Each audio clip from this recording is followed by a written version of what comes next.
Hey everyone, thank you for coming in, and this will be our last seminar talk for this academic year.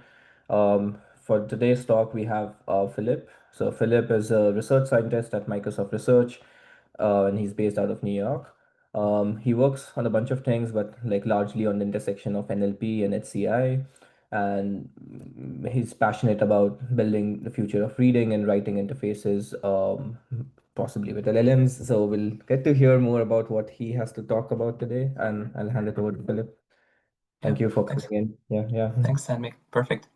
Yeah, so that's me. See a picture of me, see me real on camera. And yeah, I'm part of the IL, so AI Interaction and Learning Group at Microsoft Research. It's a new group and yeah, hopefully of interest.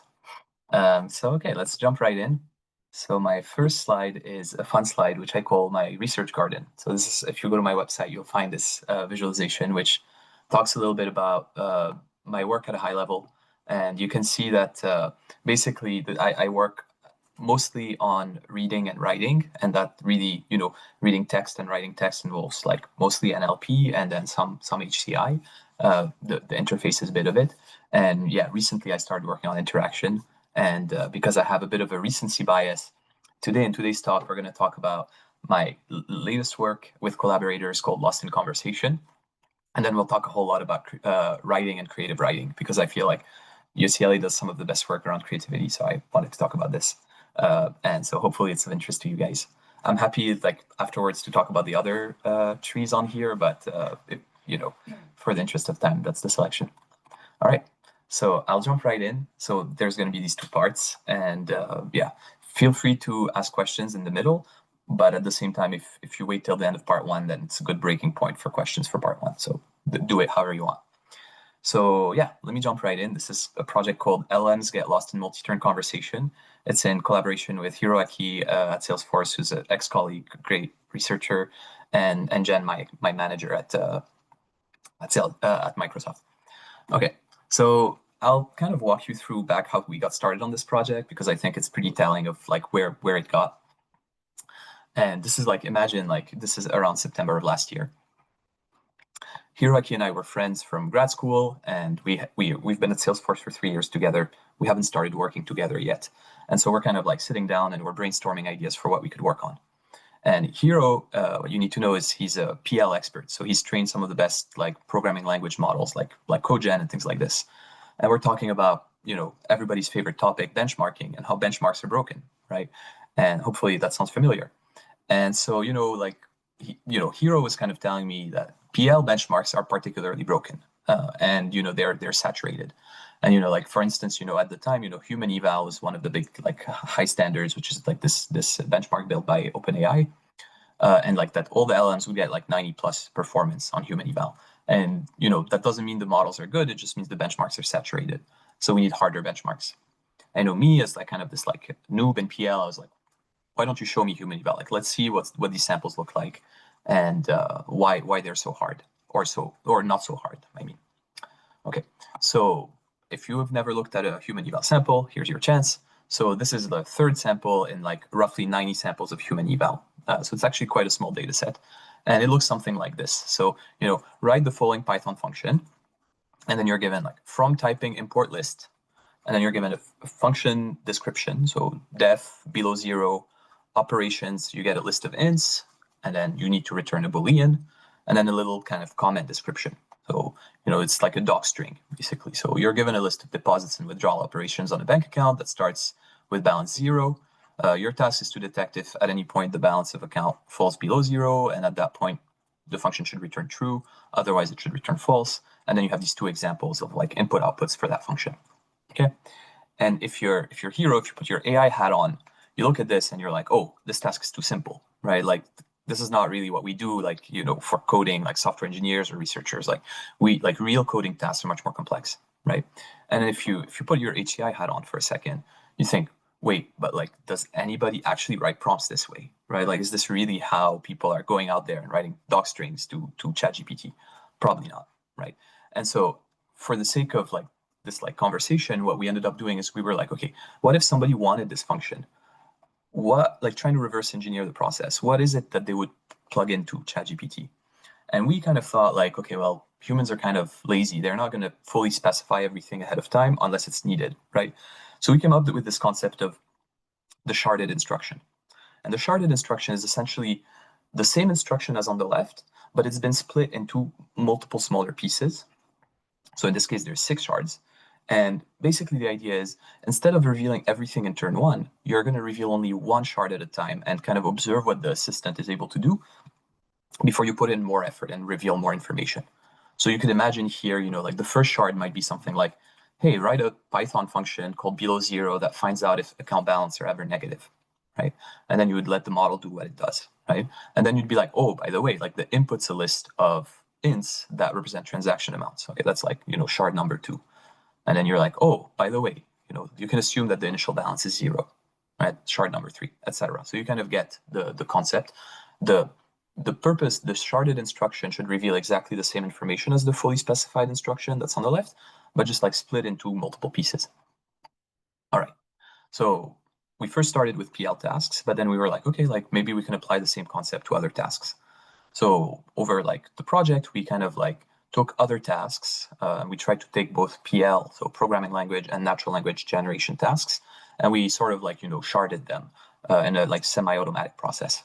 So it goes anywhere from like, Python code generation to like dealing with databases and text to SQL to like, data to text generating captions for tables and like summarization, like just like document summarization. Okay. So once we have that, then we can use the sharded instructions to simulate multi-turn underspecified conversation. And the diagram here is a little bit complicated, but the basic idea is imagine you have a user simulator that has a sharded instruction. What they're going to do is at each turn, they're going to read the conversation so far, and they're going to think, okay, what's the next shard of information that I should reveal? So if, for instance, the assistant has asked a clarification question, then you have to figure out like which shard corresponds to that clarification question. And otherwise, if like the assistant has made a mistake or something, then you have to pick one of the shards that will kind of help it go towards the right solution. And so basically that's the simulation environment. We're gonna at each turn reveal one shard of information, and then the model is going to get a chance to respond. And then at the end of, if you've revealed all the shards and the model has still not produced the correct solution, then you kind of end the conversation and it's failed. All right. So that's how we simulate multi-turn conversation based on these like sharded instructions. And you're probably seeing where I'm going with this. You're probably thinking, well, I know you're going to tell me that like sharded multi-turn performance is going to be worse than this like fully specified single-turn performance. And you might be thinking, well, perhaps it's because in your sharding process, you lost information, right? You might have done something lossy, and like the shards don't quite capture the original instruction well. Like you've lost some context, and so it's not that the model can't do it because it's not able to do multi-turn. It's just that it has become infeasible. So because of that, we have this kind of like middle point that's kind of like the way to verify that the sharding works, which we call the concat experiment. And I'll walk you through what concat means. So if you look here at the top, it's like this symbolized version of the instruction, where the fully specified instruction is this like large blue box. And then the sharded instructions, here in this case, there's 5 shards, five yellow blue box. And if you see here, full means fully specified. It's a one-turn conversation where the whole original blue instruction is revealed in the first turn. And then in sharded, like I told you, we're going to reveal one shard of information per turn. So that's what you're seeing in the middle there. And the concat experiment is, what if we take the shards and we put them in bullet point form, and we just reveal all of that, and we say, hey, you need to take all of these bullet points into consideration, so that now basically, hopefully, if the model does good at full and it does good at concat, that means that the sharding process didn't lose information. And if it does good at concat, but it doesn't do good at sharding, now the only difference is like this whole like single turn versus multi-turn with like basically exactly the same information. All right. So now I'm gonna Can I ask a question? Yeah, go for it. Could we go back to the examples that you showed? Yeah. Yes. So I was intrigued by the action one for the sharded instruction. Let's make a 35-minute playlist. Let's add Taylor Swift songs. So even if you show these sharded ones together in a concatenated form, it's sort of interesting to me that when it's multi-turn, I would interpret those instructions as I make a 35-minute playlist, and on top of that, I'm going to add Taylor Swift songs because I already produced something right now, and then I'm asked to do an addition to that.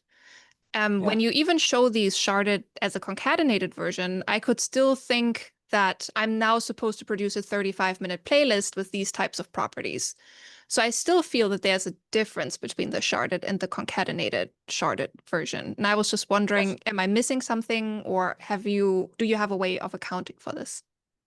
Yeah, that's a great question. So it does happen that like you could imagine that the task is sequential, right? That you need to produce at each new turn a new playlist, right? So I think that is something that can happen.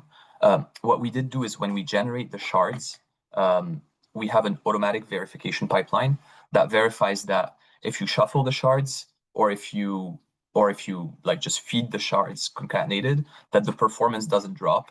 So like for instance here, like you could imagine that if you shuffle things, if things weren't explained well and there's like missing coreferences, then you might not know, for instance, which one needs to be 20 minutes or which one needs to be 15 minutes. So we've done some processing to like filter out shardings that like don't that don't maintain a good enough like independence. But I think you're still right that in some cases you might have like you might be able to interpret the task as like I need to do one task per turn. I think it's kind of I guess it gets a little philosophical as to like, then you would need to tell the LLM, okay, like, and now put all of this together kind of a thing. So for some tasks, there does end up being a shard like this, but not for all tasks.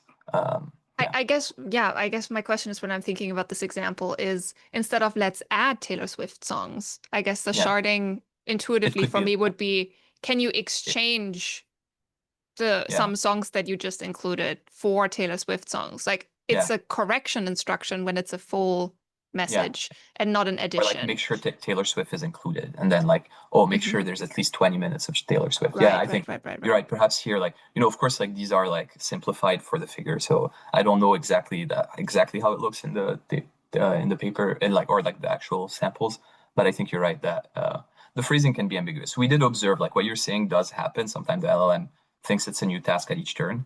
And, in some cases we correct, like the user simulator corrects it and says, no, I want all of this at once. Sometimes it doesn't, right? So it's user simulation is always like, imperfect. Yeah. Thank you. Yeah, great question. Yeah. So I was just getting to the part where I show you a giant table with a lot of numbers. So that's the kind of scary part of the talk but here, like you can kind of interpret this visually, and let me show you how. So each row here is an LLM we tried. And so we evaluated like small Laban model, Olmo. We evaluated like all the Claude models, the Gemini models, the OpenAI models, obviously, etc. So and also thinking models. So we have O3 and we have DeepSeek R1 in there. And then what you can see first on the left, you can see the performances on the 6 tasks for the fully specified mode. And all of that is in white because that's the reference. So the background is white. And then in concat, so this is in the middle, you can see the performance, and the gray, like the color tells you how much degradation there is compared to full. And what I want you to see here is that it's mostly white, and where there's red, it's mostly at the top. And those are the models that are kind of the worst models. So what that means is that like the worst models, if you paraphrase things, they kind of do worse. But if you look at the bottom part, the good models, when you paraphrase, they kind of handle it really well. And so like the degradation is very little. And then on the right, you can see the degradation performance for the sharded mode. And here, like, I mean, it's visible, but like it's all very red, right? And the last 2 columns, they average the performance drop first in concat and then in sharded compared to full. And you can see that like in concat, most models have a degradation between like 90 to 100, meaning that they degrade by almost 10% on these tasks. Whereas in sharded, you can see the degradation is like, I think on average 39%. So what that means is like, the models are doing much, much worse in sharded than in concat and then in full. Okay. So now we get to the interesting part. Yeah, tell me. Hey, Philippe. Yeah, sorry. Could you go back to the previous, like the results slide itself? I'm also wondering if the sharded performance takes a drop. I believe when you say it's multi-turn conversations, we are also including all the intermediate text that the LLM is producing. And I wonder if context length plays a role in reducing the performance itself. Yeah, that's a great question. So one of the tasks here, summary, is a long context task where it's going to be by the end of conversation around 30K tokens, something like that. All the other ones, it's typically below 4K tokens, so 4,000 tokens. So they're not particularly long context, but they are multi-turn. And we're going to actually get to that. I have one slide about this, which I think you'll find interesting. Yeah. All right. So now we get to some of the experiments we did to try to figure out why is this happening. So, an average drop of performance is interesting, but you kind of want to understand why. So the main thing that we had in mind was if we, this is a simulation and we can use temperature one, with the model and do a lot of different multi-turn conversations based on the same sharded samples. And we can observe the variations that happen. And what we had in mind is that two things can happen. So what I showed you, the numbers in the table, is the average performance. So imagine you run 10 simulation per sample, you observe what's the average performance, right? But then we also define two new metrics. One is what we call the best case performance. So you run 10 simulations, and then you take your 90th percentile performance.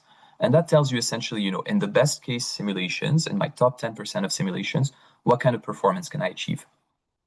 And then we have this notion of unreliability, which is your best case minus your worst case performance. So, your top 10% versus your bottom 10% performance, what is the gap between them? And what we're going to argue is that there could, a drop of 39% on average could be due to two things. One, it could be a loss in aptitude, right? So that means your top best case performance drops, meaning that some of the samples, some of the instructions that you could solve in in fully specified singleton, you now cannot solve ever, even in your best case in multi-turn sharded. Or it could be a loss in unreliability, meaning that you can still more or less solve the same tasks, but instead of solving them 8 or 9 out of 10 times, you're now solving a lot of them 6 out of 10 times. And so that would be a loss in unreliability. Of course, something in between can happen, right? You can lose some ability or some aptitude and then some reliability. And so let me walk you through what happens. So it's like a slide full of box plots, which is a very nerdy thing to do, but I hope you can follow it with me graphically here. So if we look here at the top, the blue row, what I want you to see is that we've ordered the model from worst to best, going left to right. And what you can see is that as the models get better and better, the top part goes up, meaning their aptitude goes up. Right? They can solve a larger fraction of the problems, but also their reliability, so the width of the box plot, gets narrower and narrower. So what that means is that in single-turn conversation, models that have more aptitude are also more reliable. And we all know this in practice, that what that means in practice is that you don't need to prompt engineer as much for Claude 4.0 because it's just more reliable. So any small differences, it'll kind of deal with and still get you to the correct solution. And we observe basically the same thing here in the green row, the concat models. As they get more aptitude, they get more reliability. And on the other hand, the big finding is that in just sharded mode, the models do suffer a small drop in aptitude. So you can see I think on average, the aptitude dropped about 16%. But on the other hand, the unreliability skyrockets. So you can see that the bars don't get smaller, right? So basically, the idea that you should have in mind is that the LLMs still have more or less almost the same aptitude. But so that means if you do 10 simulations, they'll solve almost 85% of the same problems.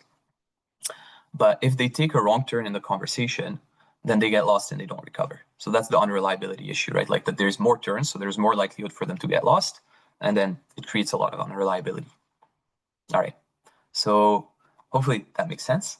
And now I have a bunch of, you might be thinking, slides. So you might be thinking, well, Philippe, this is all nice, but this is why we have agents, right? So, LLMs can be used in singleton, and then the agent can handle the context. And when we put this work on archive, and people on Twitter who are big fans of agents were my agent framework can deal with this and it'll not get lost, right? So you can kind of imagine if you have a smart agent system, it can handle context. So we did include an experiment in the paper where we implemented two simple, agent frameworks. One is called Recap and one's called Snowball. And I won't go like super in detail. Like you can kind of see graphically what it is here in the figure, but I won't go in detail on what it does. But the finding is that actually it helps a little. It's better. You can see here on the right that the numbers are a little higher than sharded, which is the third column here. But it's not at all as close to full or concat. So it doesn't fundamentally solve the problem. We discussed this much more in depth in the paper as to why we think the LLM itself should be able to handle multi-turn conversation and shouldn't have to rely on this patched up system to be able to do multi-turn conversation. The other thing you might be thinking, I briefly mentioned we use temperature 1. And I think we often think especially old school NLP people, we think reliability is tied to temperature. So the more you lower temperature, the more your system is going to be reliable. And so, of course, we needed to address this in the paper before, R2 came to us and was like, why didn't you consider this? So what we did is we played around with temperature, setting it either at 1, 0.5, or 0. And if you look at what happens in full and concat, so these are the two single turn settings, you can see that as you decrease the assistant temperature, the unreliability, so the gap in performance between top and bottom performance goes way down. So it decreases, I think, by 80% in some cases. And that's very encouraging, especially for a GPT-4o. And you might be thinking wait, if you set temperature to 0, shouldn't the unreliability be 0? Because best case and worst case scenario should be exactly the same. And the problem is GPT models, if you don't know this, any API-based model that's an MOE isn't fully deterministic. So even at temperature 0, it will kind of based on a bunch of stuff, it's just gonna generate slightly different responses. And so that's why you still get small non-zero unreliability. On the other hand, if you see the last 3 rows here, this is for the sharded modes. And for the sharded modes, there's a user simulator. So we also play around with the user temperature and we decrease it to 0 as well. And what I want you to know is the unreliability almost doesn't drop when you decrease both the user and the assistant turn temperature to 0. And so what this is essentially kind of a butterfly effect, right? If in the first turn, there's just a single token that changes, then the whole rest of the conversation will be different. So to give you a sense of what happens is when we simulate conversation for this experiment, even at temperature 0, 0, we simulate 50 conversations with exactly the same instructions. And we almost don't get the same conversations that happen twice. We don't get duplicate conversations, which means that as soon as something deviates, you just end up with completely different conversations. So basically, if you're doing multi-turn stuff, using temperature doesn't affect reliability at all, especially if you're dealing with users who will type things very differently each time, which I think is a very interesting finding. And I think I've always thought, why don't we deal with temperature more? Why doesn't ChatGPT show us temperature so we can use it? I think it's because they know it's basically ineffective. So here you go. And also what's not shown here is aptitude goes down. So when you decrease temperature, you lose a little bit of aptitude. And in multi-turn, you don't gain reliability. So it's kind of a net loss. Okay, let's see. About halfway through. So I'll go through this a little bit quickly, but there's reasons. We kind of did some qualitative analysis for what are the reasons that lead to models getting lost. So I'll show you very quickly. One analysis we did is because we simulate multiple conversations, we can compare conversations where the model attempts a full answer early versus later. So, if you are asking for a Python function, we can see when is it actually trying to write the full Python function, or when is it waiting a little bit and asking clarification questions and trying to figure out, do you want to use this package or that package or whatever. And basically the finding is for almost all the, I think for all the models, the more they wait before they produce a first solution, the better they do, right? So what that means, if you want, is as soon as they produce a full first answer, they'll anchor on it, and then they won't be willing to edit it and modify it as as things get invalidated later in the conversation. They kind of get stuck. Another thing that happens is what we call answer bloat. So, and this is a different way of saying the same thing, which is, you can see, okay, in a sharded conversation, it might make a first answer attempt and then a second and then a third, right, in different turns. And you can see what is the average length of the answer attempt over the length of the conversation. And what you can see is for like 4 different tasks where we measure this, the average length through the conversation keeps going up.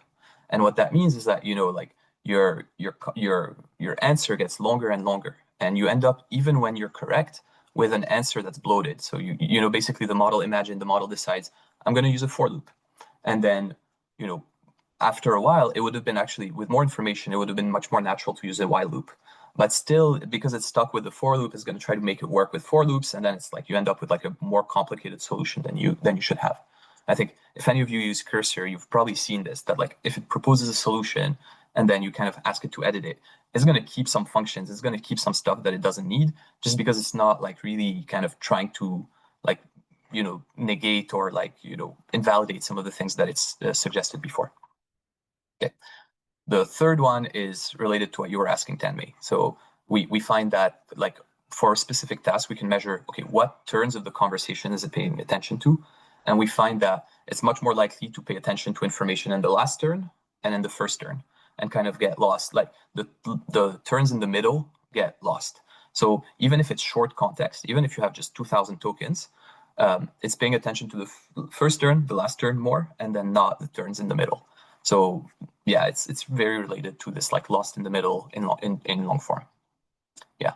And then the last one is kind of a funny one, is the more the LLM talks, so the more tokens in the assistant responses, the worse it does, right? So what that means is like basically the more it writes in its responses, the more it's laying down assumptions. So maybe it's saying, oh, maybe we can assume this, maybe we can assume that, right? Like it's kind of laying down more stuff in the context, which isn't what the user said. And then the more that will penalize it down the line, right? So it's basically, it's like putting sticks in the road and then it's going to trip up in those sticks. So yeah, the LLMs are too chatty, basically. Okay, so yeah, that's kind of the Lost in Conversation project. I'll summarize it in kind of these 2 sentences. So, we do this sharding in a seemingly benign way, and it leads to this like catastrophic degradation in LLM performance, both on like these NL and PL generation tasks. And it's, a loss in reliability and not in aptitude, or a small loss in aptitude. And so the models can still mostly do everything, but just sometimes. So, that's really bad for users, because you don't know that, okay, like in multi-turn, the model can do fewer things, but well, it just can do everything still, but like kind of, you have to try multiple times, or, yeah. When LLMs take a wrong turn, they get lost and they don't recover. Yeah. And then one analogy that I want to point out, which I think is kind of cool, is I think like in AI and NLP, we're very often focused on aptitude. Like we've all seen like on Twitter and stuff, like, people are super excited about an LLM being able to do, the math Olympics, or the Olympiads, or like be able to like, solve humanity's last problem, or like PhD level chemistry or whatever, right? And I think in HCI, people focus a lot more on reliability. Like, what is the average user doing? What is the experience of the average user? And I think like, in this paper, we kind of call out this and we say, hey, like maybe we should focus on reliability and optimize, aptitude and reliability jointly, rather than just aptitude and like leave out, reliability. So I don't know if this is like something you've thought about too, but like I think it's a nice paradigm. Okay, so that's end of part 1. I'm happy to take questions, and otherwise I'll move on. I had a quick question on, Yeah. I think based on the analysis that you gave, and I think they were really insightful. Um, I wonder if, I don't know if people are already doing this, but I wonder if when people want to actually solve multi-turn conversations, is it better to somehow compress these multiple turns into a single turn, and like, would that give better precise answers? Because as you said, right, like one lost in the middle problem, you don't want a lot of turns, so you can compress information into a single turn. And second, about the bloated answers, as it increases with the number of turns, so like we can try to get rid of that as well. Do you have any quick thoughts there? Yeah. I think these are kind of like the I didn't go over it very well, but the agent snowball experiment does exactly like the thing you were describing. So you Okay. take all the user turns and you kind of concatenate them and you provide them. So you say, hey, just to repeat, here's everything the user has said so far, and it does help. So it is somewhat effective. But like I think the point we're trying to make is that these are kind of tape solutions. Like at the end of the day, we want LLMs that are, just like able to have multi-turn conversation, and if if you tell them I want this and they're like, okay, well, we should use a while loop, right? Like they should just figure it out, right? Like they should kind of like be able to fix it. Or, if they made a wrong assumption in the summary and now there's new documents that are more relevant that you're sharing with them, they should be like, oh, we need to scratch that summary and just rewrite it, right? Like there's like new evidence now, and it's just not the case, right? Like they're kind of like stuck with whatever they wrote and just edit it a little bit, So yeah, I think your point is yeah, it's very good. Yeah, no, I don't mean to say that like, we should not care about multi-turn conversations. I think that's the more real case scenario. But Yeah. I think my engineering head went into like, if this is the problem, Yeah. then like, we should try to solve it this way. But yeah, thank you. I think I learned a lot here. Yeah. Cool. All right, I'll move on. Do you Can I have a ask a question, follow-up? Lisa? Can I Yeah, ask for a sure. follow-up to this? So I like the for and while loop example that you gave. I'm just wondering, since we're focusing on the user experience, if the LLM would always just basically not pay attention to what it proposed before, and just whenever you give it new information, it gives you something that's completely independent of whatever it suggested to you before, it might actually decrease the user experience itself, right? Like if I try to understand the code it just gave me and then I give it some more information, I might actually, as a user, want it to just do minimal changes to make that code work instead of propose a completely new solution, which might be a desirable decrease in overall performance, but an actually increase in user experience. Do you have an estimate of like how much that might matter? Yeah, I think there's a huge trade-off there. And I think that's part of the reason why, there's like minimal editing and things like this. I think like it comes at the cost of like, accuracy. It depends how much you want to be accurate, right? And I think like it is totally a trade-off, right? Like maybe the system should like be like, hey, like maybe I'm gonna rewrite all of this. Is that okay with you? Right? Like so I think there's like UX things that need to come into it that are very important. I think like none of that is really going on right now. The LLMs aren't quite that smart in multi-turn. They just kind of like if you see the kinds of things that they do, like they really make, like for instance, like to go away from code, like on the math problems, you'll be like, hey, I need your help, I don't know, calculating how much money I made from my lemonade stand today. And it'll be like, well, I'll assume you sold your lemonade for $1 and I'll assume you sold through 60 of them. And then you like change it and you'll be like, no, actually it was this much. Or like, or like it'll be like, I'll assume you paid like 30% tax. And then like you never say anything about tax, right? Like you didn't pay any tax. And it'll still like include these things in its own calculations, right? It'll still kind of get stuck in its mindset just because it's like reusing the same prompts that it's been using in the previous turns, right? It kind of anchors on them. So I think, though I agree with you in the long term, we want like more sophisticated, like, ways of like, diverging versus converging on solutions because there's like a trade-off for the users. I think right now, like the reasons they converge is not because they're trying to minimize user effort. It's just because they're kind of not trained to do this well. They just kind of get lost without, being very smart about it. Yeah. Okay. Yeah. I'll move on to Philippe, I have sorry, go another for it. follow-up question. No, go for it. So yes, especially for the human HCI interaction, I'm wondering, now we have several researchers exploring the personalization of the large language model. So I'm wondering, do you think personalization is a big factor for affect the user experience? Yeah, or in other words, say, yeah, it's a good. I think it's, if we can build a personalized LLM, it's good, but no big deal. Or the personalization is not that much big factor that are relevant to the reliability or the user experience. Yeah, I haven't worked on personalization, but I think it's related to this problem. I think that if you want, personalization is previous context. So it's kind of similar to having previous turns of conversation. And I think right now, and I've seen like kind of evidence just for my personal use, but I don't have experiments on this, that it often over indexes on memories. So sometimes, it'll have memories about you, like ChatGPT or something, and then it'll like try to use them in unnatural ways. And you're like, I don't think this is really like what this is about, right? And I think the same thing happens in our simulations, right? Like it'll anchor on things that just like over anchor on them and like rely on them, and that affects the overall performance. And so I've also seen people complain about this online, and they're like, I don't know, like for instance, like ChatGPT just like learned something about me, and now it's like using it in like half the conversations when it's really not relevant.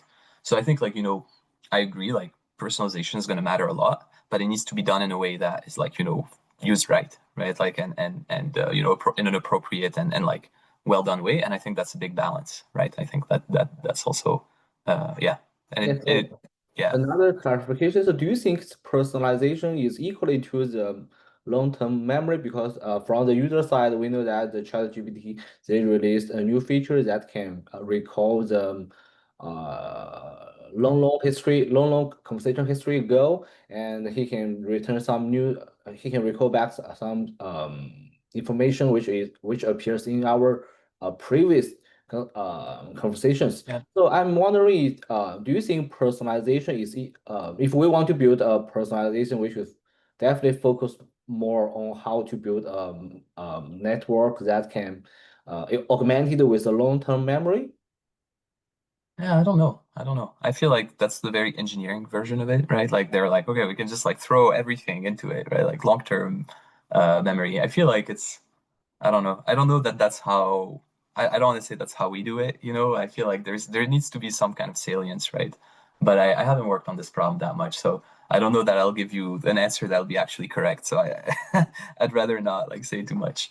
But I think I'm getting from your point that you don't think this is the right solution, and I agree with you. So yeah, I'll leave it at that. Yeah, Yeah, thank you. yeah, absolutely. All right, let me move on to part two. This is with like my great collaborators, Tuhin, who's going to be a professor at Stony Brook, Jesse, who is my colleague at Salesforce, and Marty, who was my advisor at Berkeley back in grad school, though she helped me on this while I was already graduated. It's 4 papers. I'm not going to present all of them. We don't have time for that. But I just wanted you to see that I've been doing a bunch of work on writing. I'm actually going to skip the first one, and we're going to go right into the work on creative writing because I think that's the most relevant to you guys. All right, let me just jump through. Yeah. And so the first work that I did on writing was around email writing and helping people edit their emails. And it was very fun. But then this Tuhin, who's this astute co-author here on the icon, came to me and was like, your InkSync project, which I just skipped, do you think it could help people with creative writing? And I was like, okay, like that's an interesting question. So why don't we explore this? So, we're going to talk about creative writing and how to evaluate the quality of creative writing, which hopefully is something that you are curious about. And I'll start from this tweet from Sam Altman that really like made me upset. Which when they released GPT 4.5 a couple of months ago, they said like, oh, we have this AI model. It's great at creative writing, and it got the vibe of metafiction so right. And then he shared a prompt, which you can see here, and then just one single story. And then of course, all the Sam Altman people were like, wow, this is incredible, right? And our point is like, we had written a paper about how to evaluate creative writing short stories. And we know that we can be scientific about it. And I don't think we need to rely on vibes when we do science. And so like people who rely on vibes, it's because they know the claims they're making aren't necessarily true, I think. Though I use vibes, when I use tools and things like this, then I think like putting science to it is, and being a little bit more careful around claims that we make is important. So I'm going to try to convince you that we did it a little bit better than Sam Altman. So this is a paper at CHI 2024, so last year. And we did the work in summer 2023, so, 9 months before. And at the time, the research question we had was like, okay, can top LLMs write, they can write, they were able to write long form text, right? And we were like, okay, like, can they write short fiction? So short fiction is like something on the order of 2,000 words that matches the quality of New Yorker stories. For those of you who don't know, the New Yorker magazine is like this gold standard magazine that publishes, I think, weekly short fiction stories. And like every writer's dream in the US and maybe in the world is to like get one of their short stories published in the New Yorker. So we wanted to figure out how we could measure this and like what the protocol would look like, whether it's automatic or through human evaluation. And the idea we had was quite simple, is maybe we can write with these professional writers who have published stories, maybe not in the New Yorker, but like in like, they're at least published professionals. And of course, the problem with that is if you follow kind of like what's going on with AI and writing, is that a lot of them either don't know about AI, or if they know about AI, they're really anti-AI. So we don't want to go to them and be like, hey, can you help us grade this AI writing and tell us how great it is? Because they're probably going to say that it sucks. So then, we were thinking, okay, what if we ask them, often they teach about creative writing, right? Like they're professors at university. And we were like, okay, what if we ask them how they grade creative writing of their students and what kind of feedback they give their students? Maybe we can use that to grade AI writing. So we did that. We kind of interviewed eight professional writers, and we asked them like how do you grade? What kind of feedback do you give, etc. And we got like this free form response feedback from them. And from that, we organized it into these 14, what we call the Torrance test for creative writing. Torrance test is like, probably some of you are familiar with it. It's like the standard kind of dimensions of creativity. And so we kind of mapped the 14 tests onto the Torrance dimensions, the 4 dimensions here, like fluency, flexibility, and originality and elaboration. And we kind of made it more specific for creative writing. And each of these is a binary yes/no question. So to just give you a sense of what one looks like, if you look at the 14th one here, character development, here's the question. Does each character in the story feel developed at the appropriate level of complexity, ensuring that no character feels like they are present simply to satisfy a plot requirement? Yes or no, right? So you can imagine like there's other ones like, I don't know, a world building and setting, which goes like into, okay, does the world feel complex enough? Or like, narrative ending. Does the ending of the story feel well earned, or does it feel rushed? Like these kinds of things. Okay, so now, we had our tests and we were like, okay, are they any good? Can they help us, see the quality of AI writing?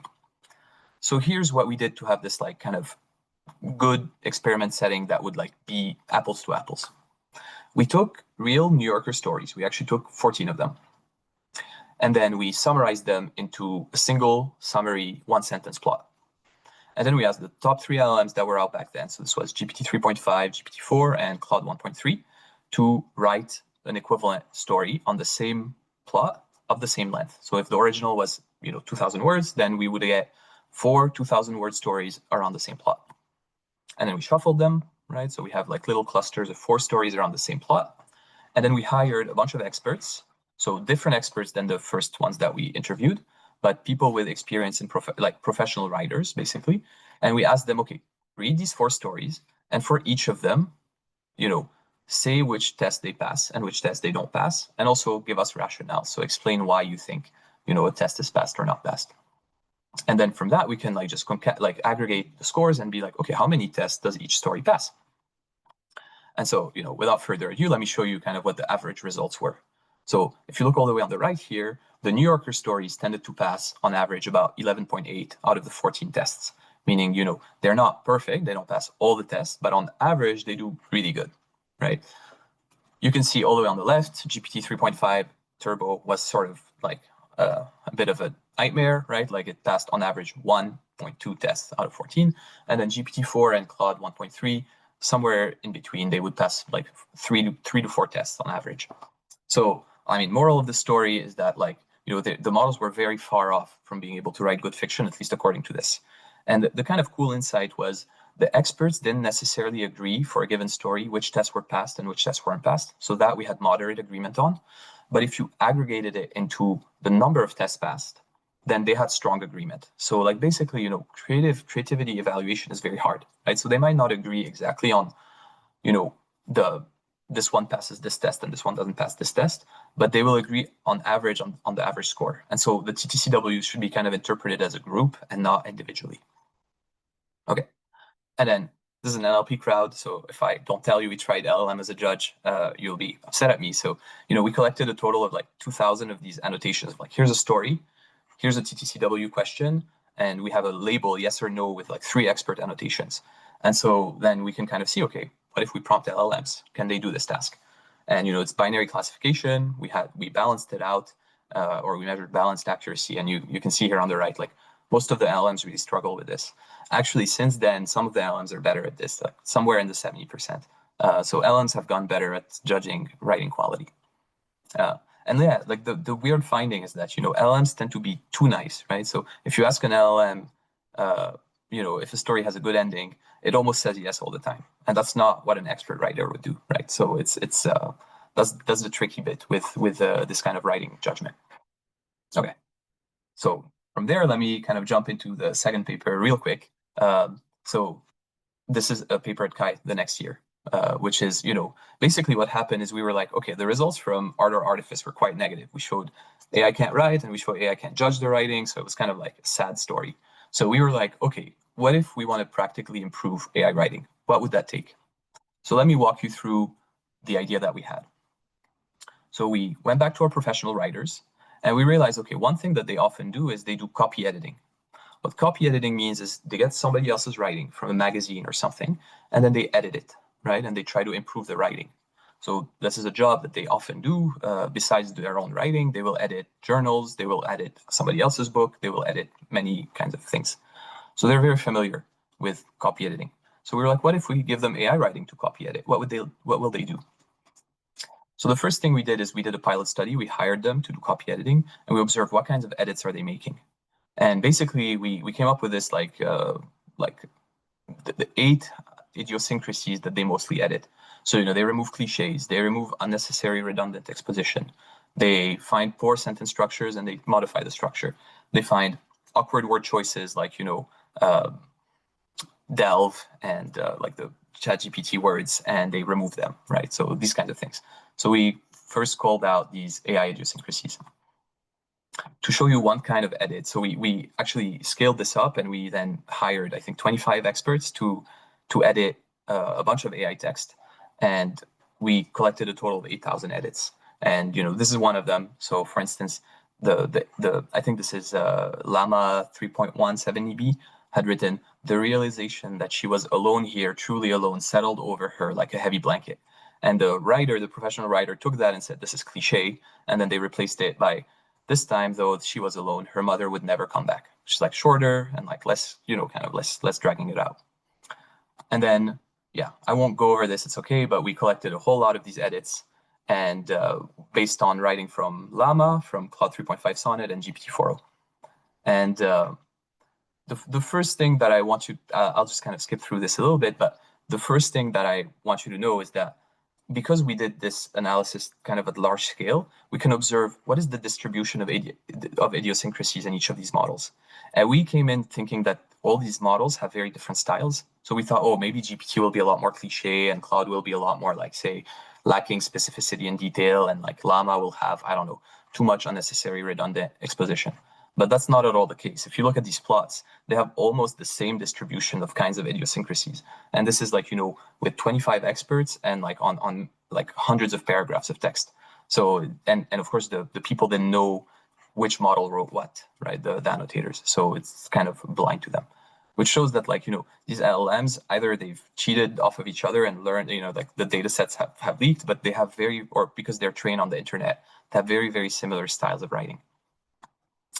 And then, yeah, we went through this process of trying to improve AI writing. So once we had, collected these edits from experts, then what we did is we built out a pipeline that is like a 3-step LLM pipeline, which writes a first draft and then detects AI idiosyncrasies in a like few-shot way, and then rewrites the AI idiosyncrasies, basically seeing examples from the experts. And I won't go into too much of the detail here because I'd rather take questions and chat about this. But basically, we had experts then read either an LLM first draft, or the LLM first draft edited by an LLM, or the LLM first draft edited by an expert writer. And then they would rank it. Which one do they prefer? Which one is their second favorite? And which one is their least favorite? And our finding is that, the LLM first draft is often the worst. But the LLM, when it learns from expert editing, it can edit its own writing and make it significantly better. But of course, it's not as good as writing, like as a professional editor, human editor that improves the writing. So hopefully you see that like there's a glimmer in this paper that we show, hey, like LLMs aren't so bad. They can, even if their first draft is not great, they can kind of like edit through it and learn from experts. Yeah. So yeah, this is the second piece of work. We have work under submission that I won't even bore you with, that takes the whole data set. Instead of doing few shot, we actually trained models for this. And if you're interested in writing quality, you should read this work, but it's under submission, so maybe it's good I don't talk too much about it. And yeah, I'd love to talk more about writing and writing quality. I think it's a really interesting field. I'm very optimistic about it. I think LLMs are going to get better at writing over time, and that we're going to have great writing models soon enough. And I'd love to talk more about that. Yeah. And yeah, this is back to the research garden. Awesome. Let's take a few questions now.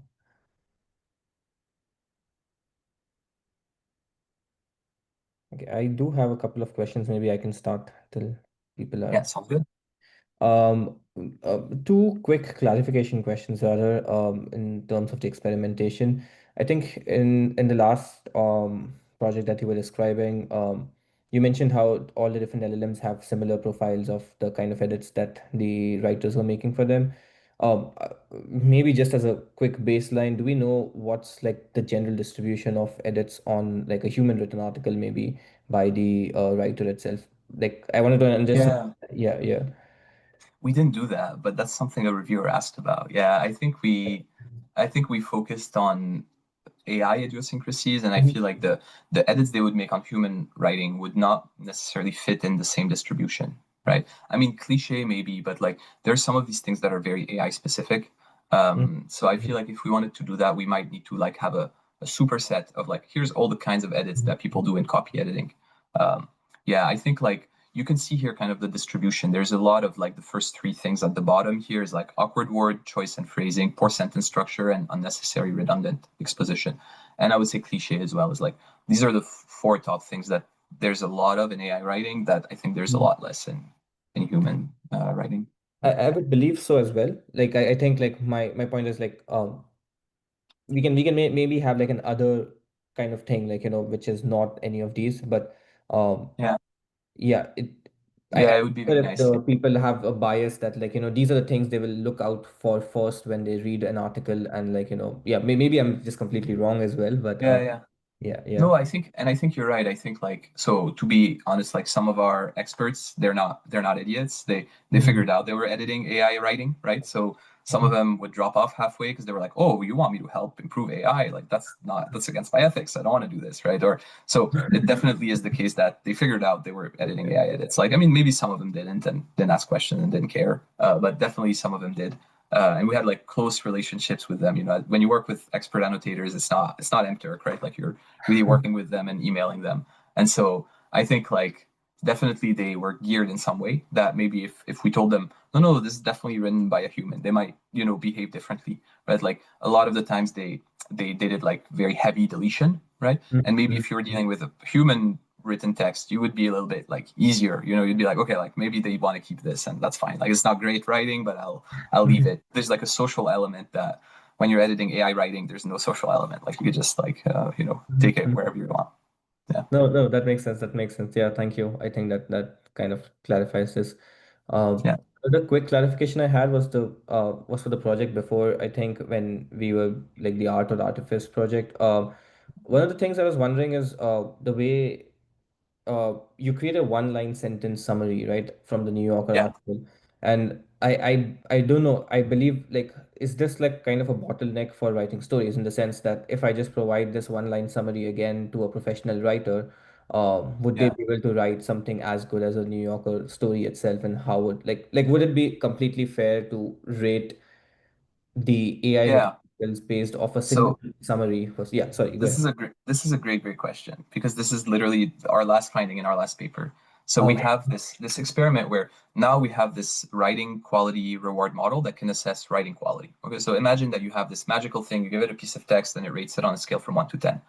And we did this experiment where we gave it a very short instruction prompt, which doesn't give much detail. So this is on the left. And you can Mhm. see the distribution of scores for the models are quite low compared to expert writers. Like the expert writers score like around 9, and then the models mostly score around 4, 5, 6. And then we gave them for the same topic, but a lot more detail. So we give them like name of characters and the places and the name of the restaurant that they're in and these things, right? Like so much more detailed writing prompt around 180 words. And you can see that the really interesting things is the bad models don't benefit from that. So you can see GPT 3.5 gets almost the same score in both. But as the models get better, they're really able to get this extra detail in the detailed writing prompts and benefit from that, right? And so I think like this is you're spot on that like in Art or Artifice, we purposefully made these short writing prompts. And at the Mhm. time, the models weren't that good. But Mhm. now this is why it's giving me hope is like we're seeing that if you provide more detailed prompts, these models are actually kind of closing the gap a bit, and it's kind of terrifying. And I think there's a big parallel with like image generation. We know that for image generation, you know, you as a user write a prompt, and then there's like something in the background that like modifies that prompt and make it like compatible with these image generators, right? Like they make it like they add keywords and they add all sorts of things. And I don't think we really do that in creative writing. But I think like this experiment shows that if you scaffold it a little bit and you kind of expand your prompt and add detail instead of trying to do it all in one go, you might end up with much better writing. Yeah. Okay. Yeah, I have some clarifications, but I'll ask you later in a one-on-one chat. I'll leave Yeah, that sounds good. other questions from other people. Yeah. I have 1.5 more. I mean, my half is basically what Tanmay had asked, which is about are the styles a property of the editors or are they a property of the model? Because that is something that we cannot entangle based on the data, but you already addressed this. The other one is a question that I don't mean in a mean way. I'm just trying to push you a little bit because you motivated it through Sam Altman's vibe comment. Now, given the questions that you gave, how would you feel if someone told you, I don't fully believe this, but what is your response when someone says, well, you're just doing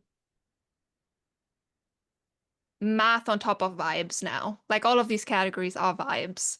And then they can implicitly contribute to an overall vibe that a story gives, but it's still vibe based. What would be your response to that? Yeah, I think that's definitely correct. Like, it becomes a bit of a checklist. So at some point when we finished this, we were kind of thinking, well, if, the LLM as a judge gets pretty good, right? Then we could try to like optimize these like 14 tests, right? Like we could try to get an LLM to edit a story until like, the ending is good. And then, you could get it to edit so that like, it checklists all of these tests. And by the end of that, would you get a good story, right? Probably not, right? So I think like to some point, like this is more of like something that you can run a diagnosis, right? But it's not something to be optimized, right? So there's a lot of these metrics in NLP that we know, like if you optimize them, like, God help us all, like you're going to get something terrible, right? So I think it's a little bit of we can't quite put a word on what is good writing, right? It's like very like this, we read it and we're like, wow, but this is like the kinds of things that people look for, like, that the experts look for. This is like their mini checklists. But yeah, I think like our engineering mind would be then, oh, we could just optimize this, right? But then it's like, well, really, maybe there's infinite number of these tests, right? But these are just some of them, and they're kind of uncorrelated from each other, so they measure something together. So yeah, I think that I absolutely agree with you. Like this is not, I think what I'm really proud of is that the experts tend to agree on how many tests the story passes, which means like something about like they're able to answer these questions, and somehow even if they don't agree which ones are yes or no, they kind of agree on roughly the same, like the like overall number that passes, right? And I think that and that's already something, because we hired writers from like very different backgrounds. I mean, still in America, so like we're not hiring like very international people, but still like writers have their own perspective. They write very different kinds of fiction, nonfiction, different styles. And so I think the fact that they can still agree is already something. Yeah. But if I could push you one more just quickly on that. If you got rid of the categories and you just asked your experts to say on a scale from 1 to 14, how good do you find the story? Would your result be the same? Because I mean, you don't. I don't think so. I think like if you just try to get quality ratings out of somebody, I mean, 1 of 14 or 1 out of 10, I think like it's really hard to get good agreement. Like it's because like basically, it's not going to be normalized, right? Like there's going to be a lot of very high and very low, right? But like if you see, I think like a bunch of the GPT-4 and Claude stories get like between like 2 and 7 and 8, but how many people are going to give like a 6 out of 10 or something like this, right? Like I think when I read these stories, because I can recognize AI, I was like, oh my god, this is terrible, and I don't know that I would be able to differentiate between a 2 and a 4. So I think it just adds a little bit of scaffolding, I do think they're doing them in sequence, so they're thinking about it, right? Like they're not like doing these completely independently, right? Like they're kind of thinking, okay, well, I let it slide on whatever test 3, so this one it cannot pass, right? Like they're kind of, I think you're right. I think they're, doing them a little bit dependently and not completely independently, but still, I think it provides some level of scaffold. Yeah. Thank you. Yeah, absolutely. All right, I'll stop sharing.